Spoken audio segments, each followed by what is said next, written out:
여러분 반갑습니다. 여러분의 멘탈 전도사 천마세입니다. 벌써 이제 오전 시간 좀 훌쩍 지나가네요. 점심 시간이 다가올 것 같습니다. 오늘 뉴욕 증시 보니까 상당히 좋은 흐름을 보여줬어요. 그래서 또 월요일도 한번 기대를 해볼 만하지 않을까 한번 예상을 해봅니다. 우선 예상 밑돈 물가의 강세를 보였다. 3대 지수 모두 최고치를 보여줬어요. 최고치로 마감을 했다. 상당히 좋죠. 이제는 앞으로 여러분들 좋은 일들이 좀 많이 일어나지 않을까 하는 생각이 들어요. 그리고 하여튼 CPI, 미국 소비자 물가 지수, 이 CPI 그 상승률이 예상 수준을 좀 밑돌았는데 뉴욕 증시가 안도 랠리를 펼치면서 3대 지수 모두 사상 최고치를 경신했고 뉴욕 증시에서 다우 지수 그 산업평균 지수는 전장보다 472.51포인트 올라서 47,207.12에 거래를 마쳤습니다. S&P 500은 전장보다 53.25포인트 올라서 6,791.69, 기술주 중심의 나스닥도 전장보다 263.07포인트 상승해서 23,204.87에 각각 마감을 했죠. 이날 상승으로 뉴욕 증시 3대 지수는 종가 기준 모두 사상 최고치네요. 이날 발표된 최신 물가 지표가 전문가 예상을 밑돌면서 투자 심리를 끌어올린 겁니다. 미국 노동부는 9월에 CPI가 전년 동월 대비 한 3% 정도 상승했다고 밝혔습니다. 지난 8월보다도 상승률이 커졌는데 시장 예상에는 못 미치다 보니 투자자들을 안도하게 했고 미국 중앙은행인 연방준비제도가 금리 인하 행보를 지속할 것이라는 그런 기대감도 컸죠. 시카고 상호거래소의 패드워치에 보니까 금리 선물 시장은 오는 28일, 29일 열리는 연방공개시장위원회 FOMC에서 기준금리를 3.75에서 4%로 0.25% 인하할 확률을 97%로 보는 것 같아요. 그리고 다음번 통화정책회의인 12월 9일에서 한 10일 회의까지 기준금리를 현 수준보다 총 0.5% 정도 이상 인하할 확률을 97%로 높여 반영을 했습니다. 연준의 통화 완화 정책이 신용위험을 낮출 것이다. 그런 기대가 커지다 보니 JP모건, 웰스파고, 시티그룹 등등해서 대형 은행주들이 일제히 강세를 보인 거죠. IBM은 자사가 개발 중인 양자 컴퓨팅의 특정 알고리즘 그 실행에 AMD의 그런 칩을 활용할 수 있다는 그런 보도에 7.9%는 올랐다. 그리고 AMD도 7.6% 상승을 했습니다. 트럼프 대통령은 캐나다 온타리오주가 제작한 관세 반대 TV 광고를 빌미로 해가지고 캐나다와의 무역 협상을 중단한다고 전날 저녁 밝혔지만은 투자 심리를 냉각시키는 효과는 미미했다. 그렇게 보시면 되네요. 그리고 해롭지 않은 그 CPI 지표가 다음 주하고 12월 연준의 금리 인하의 그 문을 열면서 인플레이션 그 전선에서 좋은 소식을 얻었다 이렇게 평가를 하는 것 같습니다.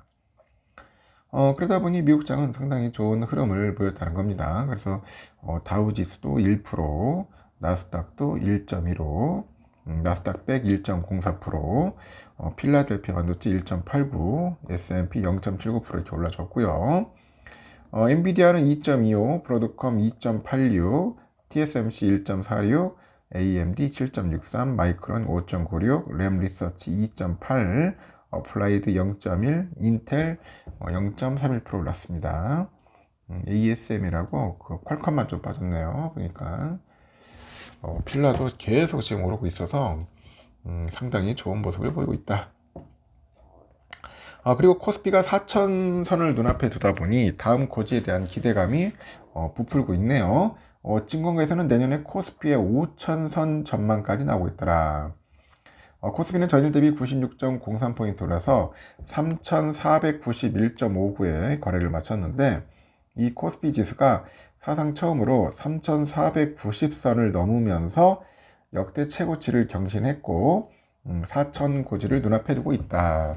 이달 들어서 외국인들이 4조 8,110억, 기관애들이 2조 768억 정도 순매수해가지고 지수를 끌어올린 겁니다.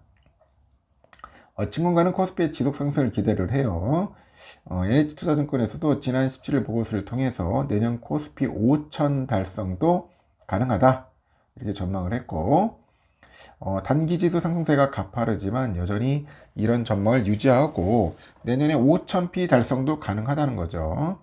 코스피 5천은 단순한 유동성 환상이 아니라 이 산업의 이 양극화가 낳은 구조적인 고평가의 정당화 구간으로 해석될 수 있다고 합니다.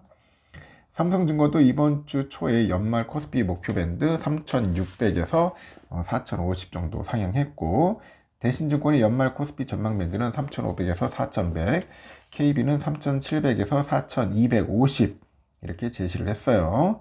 외국계 증권사 모건스탠리 역시 내년 코스피 지수 상단을 4,200포인트로 예상을 했고요. 3분기 코스피 200 기업의 영업이익 추정치는 1.5% 상향 조정이 돼서 의미 있는 수준의 조정폭이다. 한국의 이달 이익 모멘텀은 글로벌 증시를 압도하는 수준이라고 하죠. 또 미국의 이익 모멘텀 강세가 IT 하드웨어 그 위주로 나타나다 보니까 한국 증시에서 비중이 높은 반도체 이익 모멘텀 강세가 나타났고, 조선 유틸리티 증권 2차전지 제약 등 다양한 업종에서 이익 모멘텀이 개선됐다는 겁니다. 그래서 코스피 상승은 근본 없는 상승이 아닌 이익 기반의 상승이다. 미중 갈등 해소 기대감과 인텔의 호실적발, 그 반도체 실적 기대감에 또다시 신고가를 경신한 거죠. 단기적으로는 다음 주가 코스피의 분수형이 될 것으로 보는 것 같습니다. 증시에 영향을 줄 이벤트가 잇따라 대기 중이고, 오는 30일에는 FOMC가 예정돼 있고, 10월에 추가금리 인하는 이뤄질 것으로 보이는데, 양적 완화의 그 종료 시점과 12월 추가금리 인하 전망이 중요할 것 같네요. 그리고 아시아 태평양 그 경제협력체 정상회담과 도널드 트럼프 미국 대통령의 29일에 30일 방한, 한미 무역 협상과 미중 정상회담 성사 여부 역시 다음 주에 그 증시 향방에 영향을 미칠 것으로 보고 있는 거죠. 국내외 주요 기업들의 실적 발표도 이어질 것 같습니다. 29일에는 마이크로소프트, 알파벳, 메타, 30일에 애플, 아마존 이렇게 빅테크 실적 발표가 집중돼 있고, 국내에서도 최근 상승해서 이 기대감을 선반영한 그 주도 종목들의 실적이 시장의 눈높이를 충족할지와 2차전지, 바이오 등 저평가 업종들의 펀더멘탈을 확인하는 계기가 될 것으로 보고 있다는 거 참고하시면 좋을 것 같습니다. 하여튼 여러분 수고 많으셨고요. 점심 맛있게 드시고 또 다음에 옵션을 뵙도록 하겠습니다.